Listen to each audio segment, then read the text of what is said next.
पिछले भाग में आपने देखा कि किस तरह हरि और सीता आर्यापुर में आने जाने वाले मुसाफिरों के प्रति समर्पण भाव रखते हैं।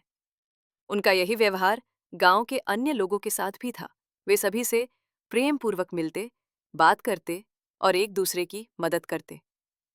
खेतों में जब भी अच्छी फसल होती, गांव के लोग उसे आपस में बांटते और फिर मिलकर उसी अनाज को बाजार में बेचने जाते। बिक्री से अच्छी आमदनी होती तो गांव में जश्न मनाया जाता, जैसे कोई सामूहिक त्योहार हो। इस बार भी आर्यापुर में फसल बहुत अच्छी हुई थी। हरि और सीता, जिनकी बात गांव का हर छोटा बड़ा व्यक्ति मानता था, उन्होंने गांव के बीच में स्थित पीपल के पेड़ के नीचे एक सभा बुलवाई। वही पीपल का पेड़ जिसकी छांव में गांव वाले अक्सर इकट्ठे होकर बैठते और गप्पे किया करते।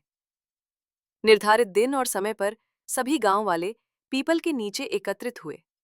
हरि ने कहा, हर साल हम अच्छी फसल पर उत्सव मनाते हैं।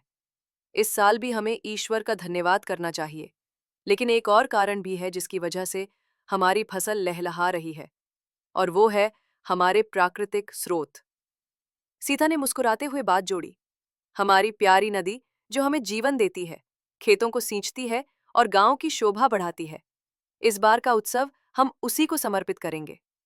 गांव के लोगों को ये विचार बहुत पसंद आया। उन्होंने नदी की पूजा करने की इच्छा जताई। कुछ लोगों ने पूछा, हमारे प्राकृतिक स्रोतों को हम कैसे बचाएं? हरि ने उत्तर दिया, इस पर हमें मिलकर विचार करना होगा। अगली सभा में हम सब मिलकर उपाय सुझाएंगे और एकजुट होकर उनके पालन की जिम्मेदारी भी लेंगे। सभी ने सहमति में सिर हिलाया। तय हुआ कि इस बार की पूजा और उत्सव नदी के सम्मान में होगा। सभा के एक सप्ताह बाद पूरे गांव ने मिलकर बड़े प्रेम और श्रद्धा से नदी की पूजा की। पूजा के बाद गांव में रंगारंग कार्यक्रम हुए। भोजन का आयोजन हुआ। गीत संगीत और हंसी खुशी से आर्यापुर की फिजा गूंज उठी।